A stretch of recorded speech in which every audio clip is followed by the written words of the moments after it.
Good afternoon, everyone. Welcome to the Jon Sanchez Show on Newstalk 780 KOH. Happy Monday to you. So sorry for the technical glitch there at the very beginning. Do appreciate you joining me. What a great show I have lined up for you this afternoon. You know, it was quite a weekend, right? Quite a weekend. Peace talks just fell apart. Matter of fact, I don't know if they even got started. 21 hours, J.D. Vance and the rest of the crew said that they diligently worked at to try to bring this whole Iran conflict to an end. But nothing happened. Then, of course, President announces on Saturday, we're taking over the Strait of Hormuz. That's right. The United States of America is taking over the Strait of Hormuz. We're going to control who goes in. We're going to control who comes out. But do we know if that's really going to work or not? It's quite a task, but no one better to do it than the United States of America. He didn't like the news initially. Market sold off on it early this morning. Oil prices skyrocketed. Market went down. Matter of fact, right before my first stock update this morning, at about 523 or so, we were down almost 500 points on the Dow futures. But amazingly, this market rebounded. Oil prices came down.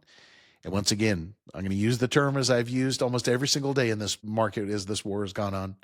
You scratch your head and just go, it makes no sense. The little engine that could, this market just will not stay down based upon what would be normally very, very negative situations.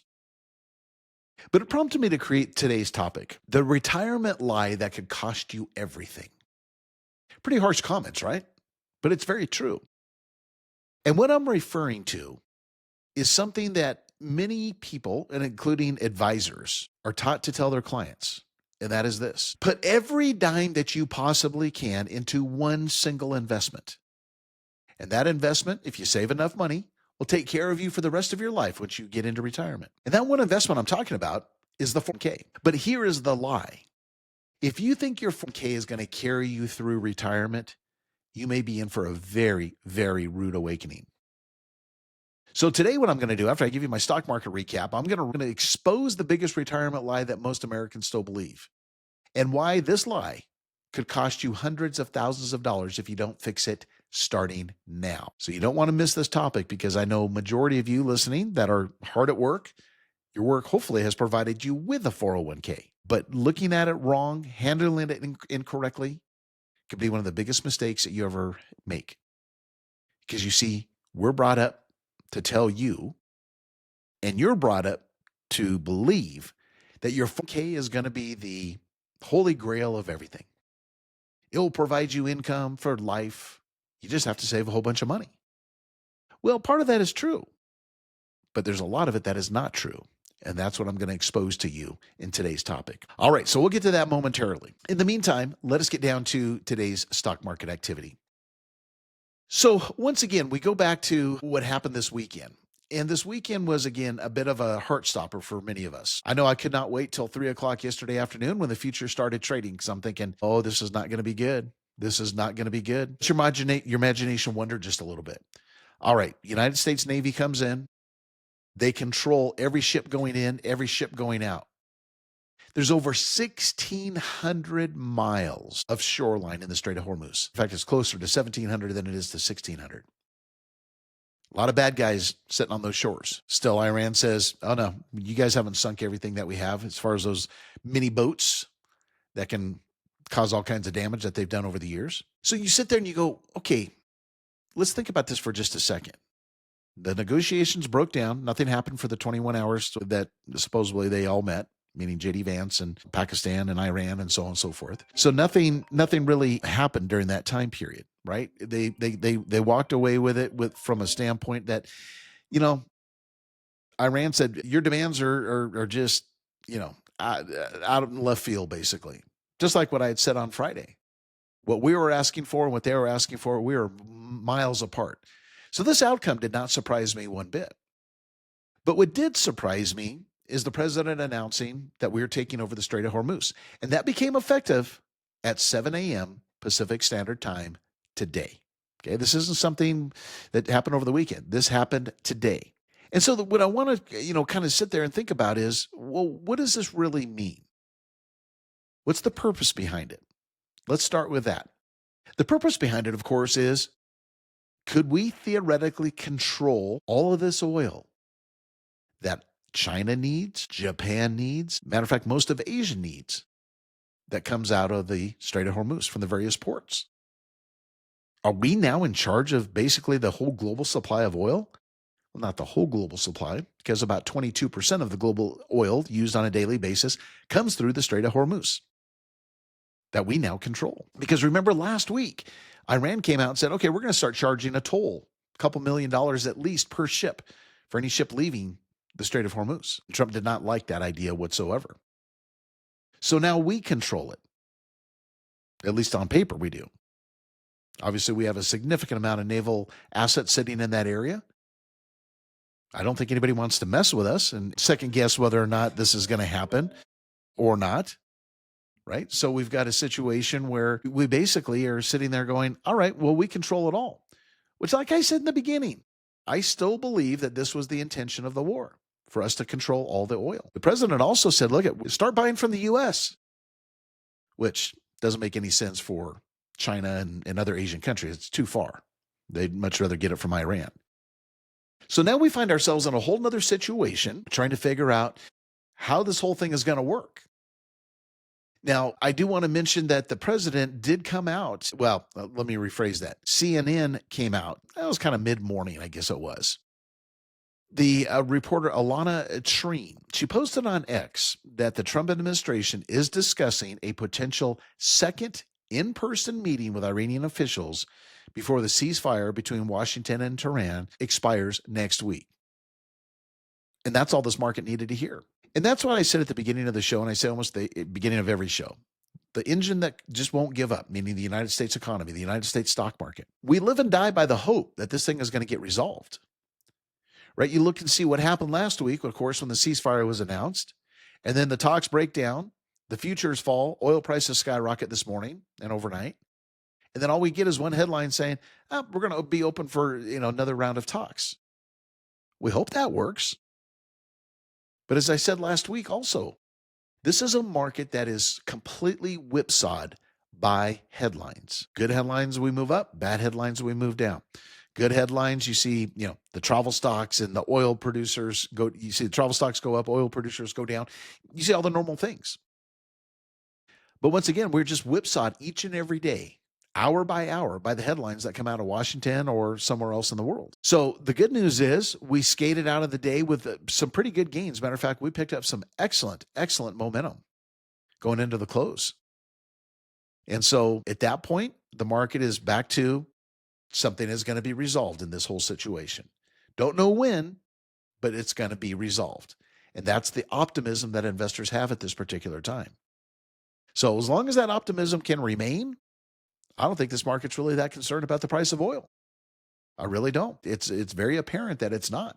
As long as there's a hope, there's that, as I keep calling it, the golden carrot that's out there, that this thing will be resolved and oil prices come down, then this market's going to continue to chug higher. In addition to that, we had earnings season kick off officially today. Had Goldman Sachs, of course, the Dow component, as I'll cover when we come back, report decent numbers that were a little bit light on fixed income and a few other areas, and they punished the stock for that one. But that was one of the big drags on the Dow Jones Industrial Average Futures early this morning when the numbers came out. But it recovered a bit, still down for the day. So overall, like I said, decent day. I'll tell you exactly what those numbers are when we come back.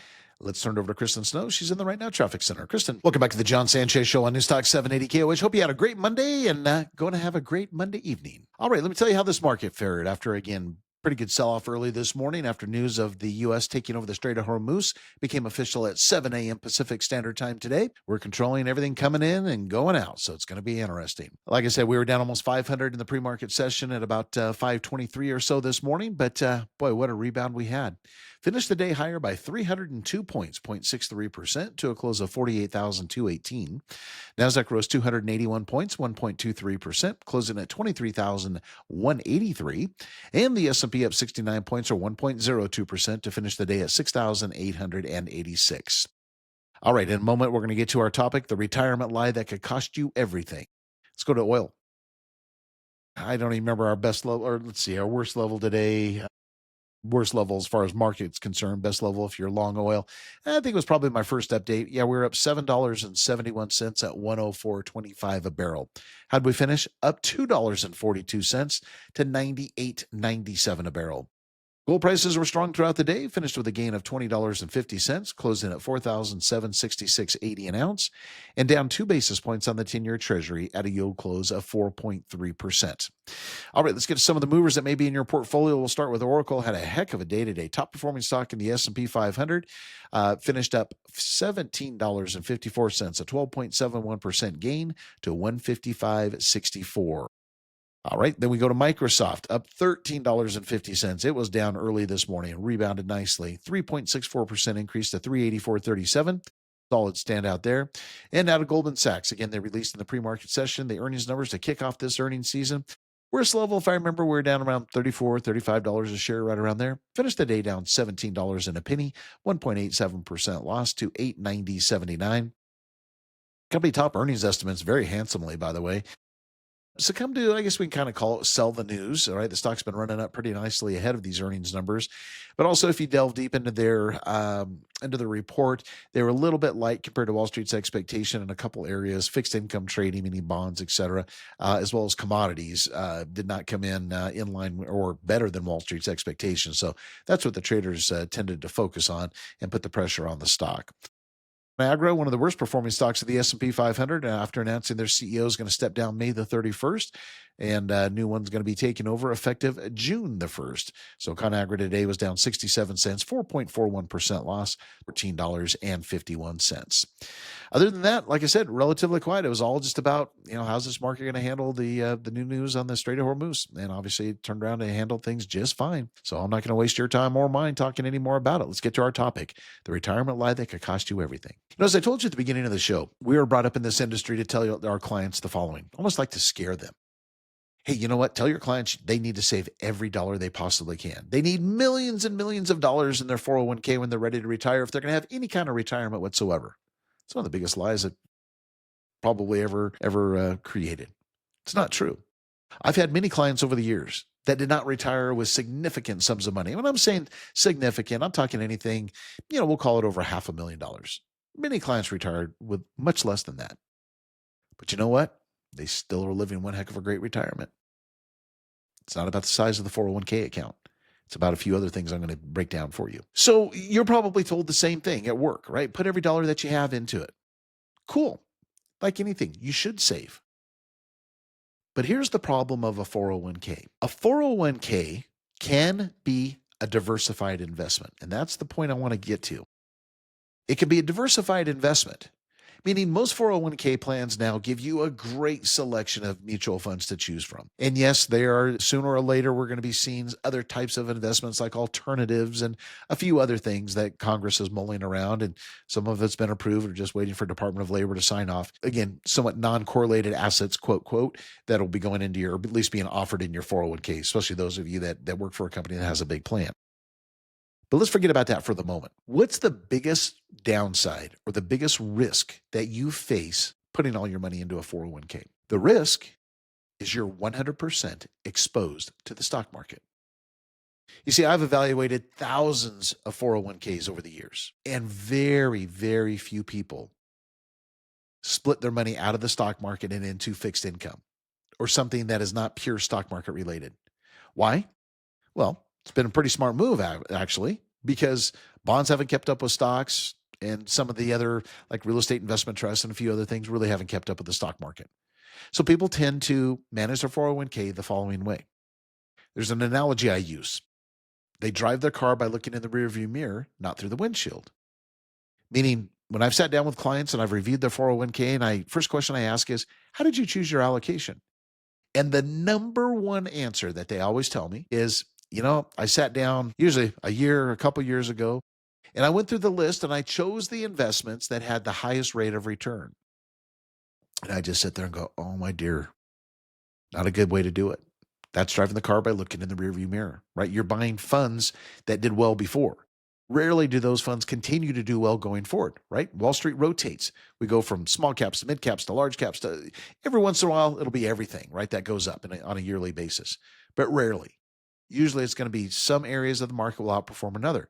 Well, if you're choosing your allocation based upon how the market performed or what sectors or what holdings performed best years ago, again, you're driving the car looking at the rearview mirror instead of through the windshield. So that is what brings me to my point, the reality check. The reality check is most of you have, besides your home, your 401k is your biggest asset. But the 401k can be a very, very powerful vehicle if handled correctly. It can be a very, very dangerous vehicle if handled incorrectly, meaning that first option I just gave you. You're choosing your investments based upon how they performed in years past. That's one of the biggest mistakes that I see. The other mistake I see is the following: everything is in the stock market. And what many people do not realize is that your 401k, I can't use the word, it can be actively managed, but it can be managed. And most people do not manage their 401k. You said they'll make an allocation, again, whether maybe they're doing it on a quarterly basis, which they at least should be. But usually, like I said, it's a year or two ago that they did the allocation. But what they don't generally do is they don't make any changes. So as the markets and the economy changes, they just stick with the same thing. And in years past, that's been okay. That's kind of the buy and hold mentality. But my job is to caution you and prepare you for when the norm does not occur. What happens to your 401k, to your life savings, to the account that you're relying upon to provide you with retirement income? What happens if that thing drops 10, 20%? What will that do to your retirement plans? So especially for those of you that are within a 5 to 10-year window of retirement, it can take many years to get back to where you were. It wasn't your fault. You thought, hey, I own whatever, 10 mutual funds, 15 mutual funds, whatever it is. But they're mutual funds. They're equity mutual funds. They tend to all do the same thing. They're like a herd of cattle. They all go in the same direction, either up or they go down. Life is great when they're going up, but life is painful when they're going down. So that is one of the biggest risks and the biggest lies that people will tell you and Wall Street will tell you is, look at, just put everything you have into the 401k. Forget about everything else. Because you're putting money in pre-tax, it's growing tax deferred, and then you're going to have a big old lump sum of money when you're ready to retire. Well, there's a better way to do it, and I'll share with you how that is when we come back. Let's turn it over to Ryan Nutter. He's got news, traffic, and weather. Hey, Ryan. Back to the Jon Sanchez Show on Newstalk 780 KOH. Thank you so much for joining me this Monday afternoon. I do appreciate it. Once again, it turned out to be a decent day. Finished up 302 on the Dow, 0.63%. NASDAQ rose 69 or 1.02%. And the S&P higher by 280, or excuse me, the NASDAQ up 280 points, 1.23%. So once again, Dow 302, NASDAQ up 281, and the S&P higher by 69. All right, we're just getting into our topic, the retirement lie that could cost you everything, right? This big misconception. People think everything that I make, I need, I save for retirement, all has to go into my 401k. Well, again, K has a lot of advantages, but also it has a lot of disadvantages. And I want to point these out, and then I'm going to come back to a solution with you, because putting, as the saying goes, all of your eggs into one basket. I'm not talking all of your eggs into one investment, one mutual fund, two mutual funds inside your 401k. I'm talking about putting all of your retirement money into your 401k could be one of the most costly and biggest mistakes that you ever make. Okay, so what's the problem? Again, you have a limited number of investment choices in a 401k. Again, I'll tell you, the industry has done a phenomenal job over the years since I got into this business back in 1993. There were, even big plans had a very small number, 10, 15 funds. Now some plans, 50, 100, believe it or not. So you have great selection. You also have things called lifestyle or target date funds, where if you don't feel like trying to choose, a certain percentage to go into large cap and small cap, et cetera, the fund will do that for you. So we've come a long ways. But again, one of the biggest concerns that I have with people is every dollar they have towards retirement is going into there, and they're not managing it. They're not changing things as market and economic conditions change. If their personal risk tolerance changes, they're really not changing it for any reason. And they're choosing their investments based upon maybe what it was going on a year or two ago. Your 401k, folks, again, remember, for most of you, is going to be either your largest or second largest asset compared to your home. So it needs tender loving care. It needs professional management. It needs to make sure that, again, it changes as times change. Because trust me on this, there will come a time, even though many of you don't remember it, especially those of you that are young, I'm talking about, there will come a time where this market will go down year after year after year. That's historically what it's done. But it's been so long since that's happened, people think, you know what, I can be 100% aggressive in my 401k and everything's going to be fine. I hope it is for you. But that's not my job. My job is to look at a worst case scenario. So, what do we need to do? We know we need to save. There's no other investment vehicle, without getting into very complicated retirement plans that we offer. There's no other vehicle that allows you as an employee to save such a large amount of money on a pre-tax basis, grow it tax deferred, be able to take a loan against it if your plan offers it, and then at some point roll it over into your own IRA when you're ready to retire to have it professionally managed, or maybe you want to self-manage it. There's nothing else out there like it. And again, I'm not going to go over all the contribution limits. I've covered that in the last couple of weeks with you. So they're significant, especially if you're age 50 or older, and really significant if you're age 60 to 63. Great catch-up contribution amounts. But let's focus on everybody else. All right. So let's recap what I've said. Great savings vehicle, great way to save for retirement, but very high risk. Why? Because again, very simple. We're putting all of our eggs into one basket. So what's the solution? You may be asking. What would I do if I were in your situation? And especially if I'm, again, we'll call within 5 to 10 years of retirement, and especially if I'm over age 50, I would make a phone call to my plan provider tomorrow. And here's the question I would ask. Does our plan offer an in-service withdraw feature? And you may be saying to yourself, well, wait a minute here. What the heck is this thing? An in-service withdraw feature? What is that? Folks, an in-service withdrawal can be one of the most powerful retirement savings vehicles ever created, in my opinion. But very few people know about it. Why? Because most plan administrators, and including your employers, don't want you to know about them. You see, your plan likes to have you have all of your money inside of there. Your plan custodian, they definitely love it because they're charging you internal expenses. Not very much, but they're charging you and you're making a lot of money. But we don't care about them. We care about you. So what is an in-service withdrawal? Again, one of the best kept secrets out there besides the backdoor Roth, which I'll cover in another show. An in-service withdrawal allows you to take money out of your 401k while you are still employed. Let me repeat that. An in-service withdrawal allows you to take money out of your 401k while you are still employed. And you may be thinking to yourself, well, wait a minute here. I was told that I could never take any money out unless I died. Don't like that option. Become disabled. Don't like that option. Or I leave the company and then I can roll it over to an IRA. Well, those are the, quote, traditional ones that everybody tells you about. But I'm telling you about a better strategy, an in-service withdrawal. So how does it work? So the first thing you have to do is check with your plan provider and ask them, does your plan allow this? What I am finding is more and more plans do allow it. It used to be very uncommon. Now it's very, very common. On a local basis, those of you that work for NV Energy, they offer it. And there's a handful of other local employers that offer it. But, again, just call up your plan provider and say, is it available? All right, so let's assume the answer is yes. Here's the rules. Typically, you have to be age 59 and a half in order to be eligible for an in-service withdrawal. But what does the in-service withdrawal allow you to do? It allows you to eliminate the problems that I've spent almost the majority of this show talking about, meaning having all of your eggs in one basket in a 401k. Because with an in-service withdrawal, A, if your plan allows it, B, you're over age 59 and a half, what you can do is you can move money from your 401k, again, while you are still working there and still alive, and transfer it to an IRA account. Zero tax liability. Zero. Now it's sitting in an IRA account that you or you and your advisor get to manage. Well, guess what? That IRA, which I'm going to be doing some shows on this, I promise, but we're not quite ready to make our announcement what we're doing in our firm, but it's coming. That IRA can be invested into anything. You see, a lot of people don't realize that either.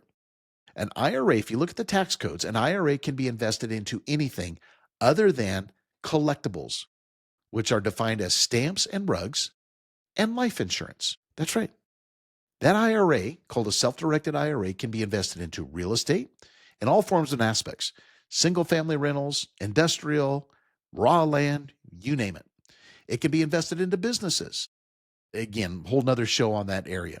But I just wanted to let you know that now you take it out of the K where you have it's like going, the analogy I always tell clients, you go to a restaurant, the waitress hands you a menu and you go, oh, okay, this looks good. This looks good. Looks good. Boy, I really wish I could create my own menu. Well, that's what happens with a self-directed IRA. You now get to design your own menu. Just don't put on there stamps, rugs, and meaning collectibles, and life insurance. And pretty much everything else it can be invested into. Now, there are some very strict rules, which I'll cover later down the road, when it comes to buying single-family rentals or other types of rentals and renting them back to family members. I'm talking all lineage, right? There's specific rules that you have to follow. But let's just make it really, really simple that you decide, I want a rental property. Well, your 401k, your employer in your current plan's not going to allow that. But let's say you go, hey, I listened to that guy on the radio and he said I need to diversify my 401k. So therefore, how would you like to know that that money that used to be in your 401k is now in your IRA that you control, and you go out and you buy a single family rental and you've got rental income coming in? How's that for diversification and not having all of our eggs in one basket? Okay, so that's called an in-service withdrawal. Again, I'll do a whole nother show on all the specifics, but I just wanted to kind of whet your appetite and let you know that that is available. Again, the rules, your plan has to offer it. Number 2, you got to be 59 and a half or older. And number 3, you want to roll it into an IRA account. 0 tax consequences. If you want to get into things like I just mentioned, the self-directed side of it, give me a holler, because a lot of firms do not offer that. They'll just give you the traditional stocks, bonds, mutual funds, etc. Okay. Now, the final rule I want to mention very quickly before we go to break is, what's the downside? Because everything has a downside. The downside, as I always tell people, is this. Don't do the in-service withdrawal if you like that ability to be able to borrow against your 401k. Because remember, once it's in an IRA, you can't borrow against it. While it stays in your 401k, you can borrow up to 50% of the value to a maximum of $50,000, as I've shared with you many times. Once it's in the IRA, you can't borrow against it whatsoever. Also, if you have a current loan, and let's say you're maxed out 30, 40% of your 401k balance, same thing. You don't want to screw that up and move it over to a self-directed IRA, because they could show that as a default, and it could be taxes and penalties and a whole nother mess. But if you just have a 401k sitting there, no loans against it, you got plenty of liquidity elsewhere in your life, and you're like, hey, you know what? I need to get this thing out as much as I can. I'm going to move it over. When we come back, I'll tell you approximately what percent of your 401k you can be moved in an in-service withdrawal. Let's wrap it up with Kristen Snow, right now, Traffic Center. Kristen. Welcome back to the Jon Sanchez Show on Newstalk 780 KOH. Well, I hope you've enjoyed today's topic. If it can be of interest to you, if you're concerned about having all of your eggs in one basket, meaning in your 401k, give us a call at Sanchez Gaunt Capital Management, 775-800-1801, or send me an email personally, John, Jon, at SanchezGaunt.com. Let's see what we can do to help you out. Because again, especially those of you that have accumulated significant sums of money. I just had a situation, what was it, 2 or 3 weeks ago. And this is really where I like to get involved with our clients from the standpoint, this young woman is getting ready to retire in about the next year, had over $1 million accumulated in her 401k, and we were able to do an in-service withdrawal. Now we have it professionally managed for her. And it's not just sitting in a 401k susceptible to market ups and downs. Sure, it's going to go up and down with us, but we're able to diversify it among various investments and provide professional management. That's the real advantage of not having all of your eggs in one basket, just in your 401k. But again, to recap, we have to make sure that your plan allows it. You're over age 59 and a half. You don't take a direct distribution. You don't have loans against it, nor do you want to be able to take loans against it. That's really the most important thing. Here's a couple other negatives to it. Again, don't ever take the money directly, because it'll be taxable to you and potentially a penalty. Also, remember, loss of creditor protection. In the state of Nevada, you look at NRS code 21.090. It protects your 401k up to $1 million from creditors. And under most circumstances, there's some little caveats there you need to talk to an attorney about. But IRAs are protected up to about $500,000. So you lose a little bit of creditor protection if that's of any concern to you. So once again, it's a very formidable strategy. It takes all that money out of the 401k, diversifies it, gives you professional management, and you can buy a lot of different things in that self-directed IRA that you can't buy inside your 401k. Again, if we can be of service to you, by all means, reach out to us. God bless. Have a great afternoon. We'll see you tomorrow on the Jon Sanchez Show. Take care. Jon Sanchez is a registered investment advisor, and the opinions expressed by Sanchez Gaunt Capital Management, LLC on this show are their own and do not reflect the opinions of News Talk 780 or its parent company, Cumulus Media. All statements and opinions expressed are based upon information considered reliable, although it should not be relied upon as such. Any statements or opinions are subject to change without notice. Information presented is for educational purposes only and does not intend to make an offer or solicitation for the sale or purchase of any specific securities, investments, or investment strategies. Investments involve risk and, unless otherwise stated, are not guaranteed. Information expressed does not take into account your specific situation or objectives and is not intended as recommendations appropriate for any individual. Listeners are encouraged to seek advice from a qualified tax, legal, or investment advisor to determine whether any information presented may be suitable for their specific situation. Past performance is not indicative of future performance.